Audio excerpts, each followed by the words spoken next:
Hey everyone, welcome back to another exciting update from skEYEwatch. Today we're going to go and check and see how Travis is doing as he installs our brand new mini side cameras.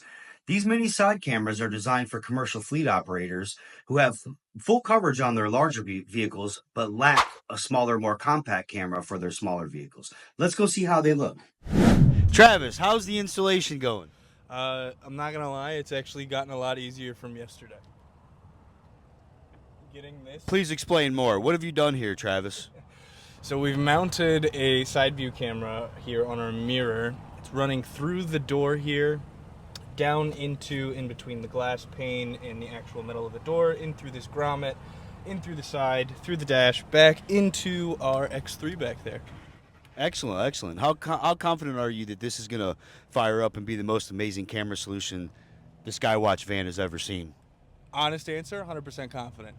Excellent. And there we have it. And there we have it. Ladies and gentlemen, Travis is hard at work today at skEYewatch.